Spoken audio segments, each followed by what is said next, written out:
Welcome along everyone to a look at what is potentially the best new FTP test out in the market. This is called the Sufferfest Half Monty. Now you've probably heard of the Sufferfest 4DP test before. This is the slightly constrained, easier version of it. Now the reason I'm doing it is because recently in a Zwift race, as you can see here, my calculated FTP from a previous ramp test that I did on Zwift changed after a race based on a 20-minute effort during that race. Now given that this race wasn't fully seated, I was in and out of the saddle and power spikes and whatnot, this isn't necessarily the best number to be using for my training, and also wasn't in the TT position, which is what I do most of my FTP training in, and so I thought I would do a test that was in that position to get a more accurate number. Now when I saw this test come up, I thought I'd give it a crack rather than just a regular ramp test, because it has a few extra features that I find quite interesting. Now I will talk through a bit more about the features a bit later in the video, but here I'll just kind of explain what's going on. So Sufferfest is really good, and it makes you kind of change all your settings to make sure it's in the right so it's going to work for the test. Not quite as easy, I guess, as Zwift, because you do have to change a few things to make sure it's right, but it gives you those instructions pretty clear, gives you time to change it, and it's all pretty easy. So the test here, it starts with a 13-minute warm-up that has a few efforts in it, and then the last 2 minutes of the warm-up measure your resting heart rate, which is important for its calculations later on. After that, you do a ramp test, which I'll explain a bit more soon, and then you have another rest period, another 2-minute section where it takes your resting heart rate again, and then a 20-minute constrained effort, which I'll also talk about a bit later, followed by a 3-minute warm down period.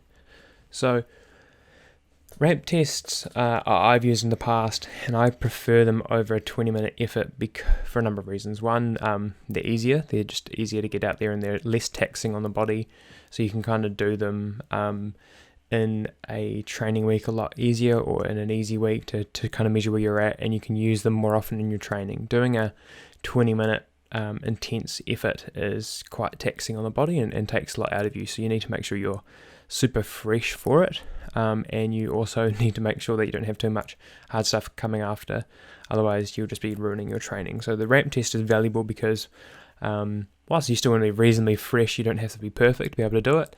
Secondly, pacing is taken out of the equation, so if you're not a well-trained athlete, trying to pace a 20-minute effort to get the best out of it is going to be quite difficult. So with the ramp test, it does all the work for you, especially if you are using a smart trainer with erg mode, because you literally just have to put out the power that it's making you put out. Without erg mode, it's a little bit harder, I guess, but there's still no pacing technically involved, because it's setting you the watts that you need to put out and is measuring it up until failure.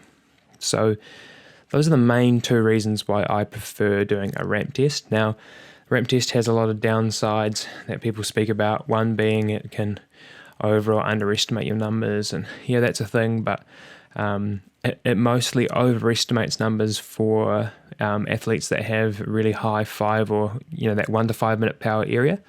So track athletes, a ramp test is probably not going to be a very accurate representation of their FTP, because they have the ability to sustain a really, really high 5-minute power, and therefore it kind of throws the number a bit.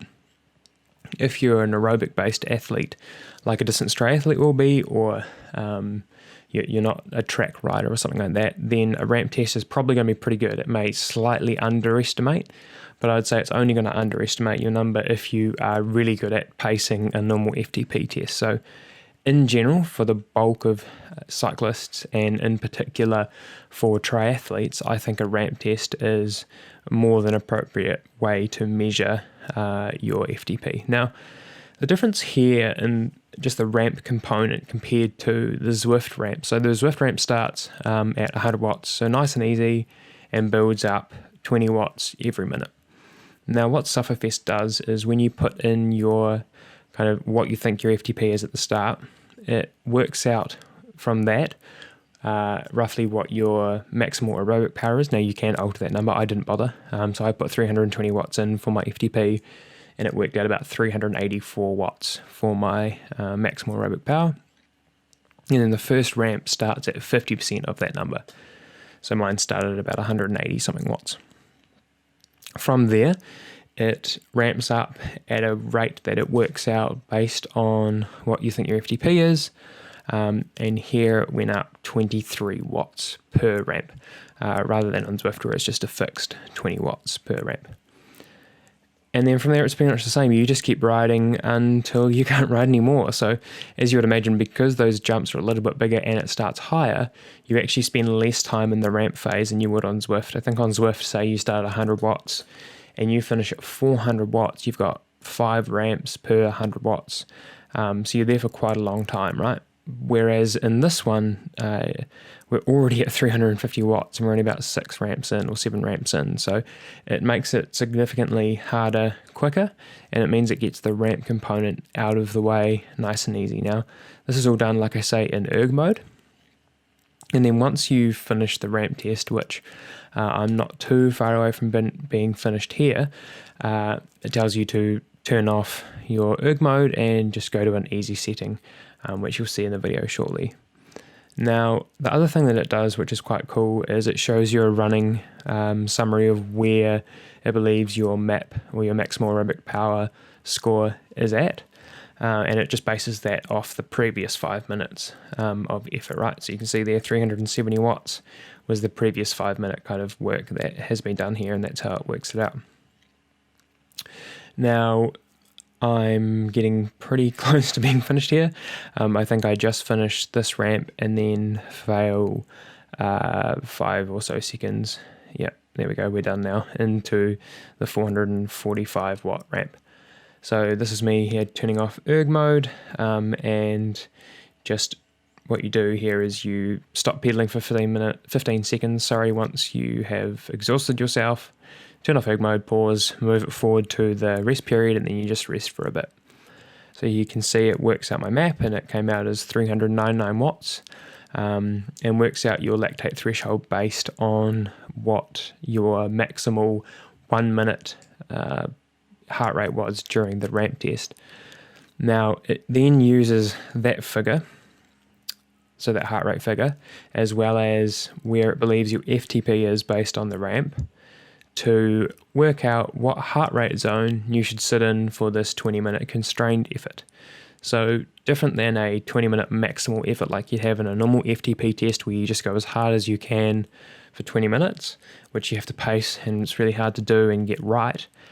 Because you've already done the hard work in the ramp test and it works out a value of FTP which it thinks is about right, it then uses this 20-minute constrained effort to get a more accurate number. So Sufferfest do take a lot of lab data, and in the background, all of this is put in place to come up with a really, really accurate result. So it also, as you'll see here, it takes a kind of 2-minute resting heart rate, well, not fully resting, but really, really low zone 1 heart rate to help with all the calculations. So it's taking a lot of different data in this one test to come out with the most accurate numbers it can. So at the end of this test, it gives you your maximal aerobic power, your MAP, as you already see, has come up earlier, and that was 399 watts, which based on what I've been doing recently, I think is pretty smack on the money. Around that 400 watt mark is probably where I thought I was at.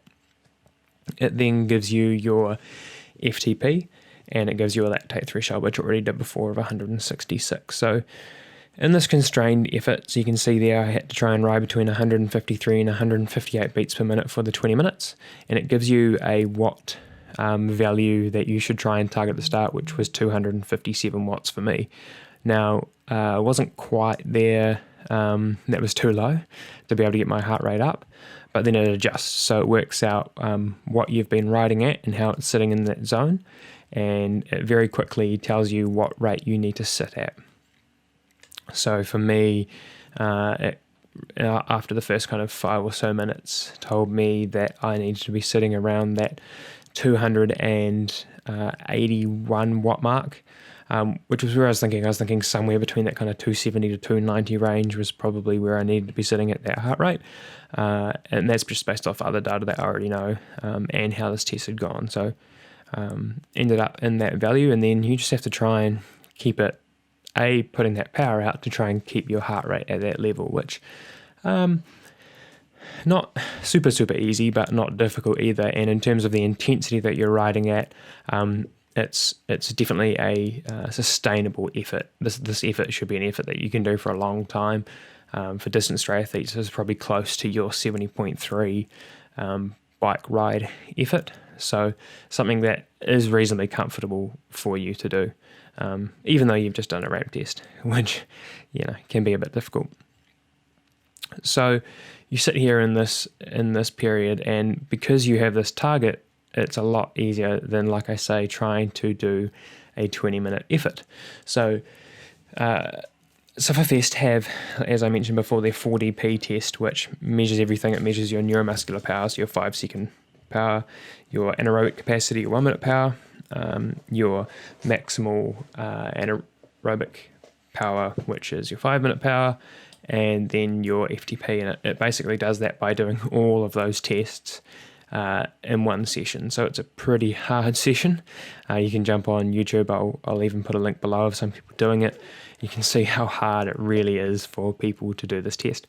I'm somewhat keen to give it a crack, but not at this point. So here you can see it's telling me roughly what power I need to be sustaining to try and sit in a particular heart rate, which is really useful. So what it then does is it uses this information later on to utilize what power you need to sit at.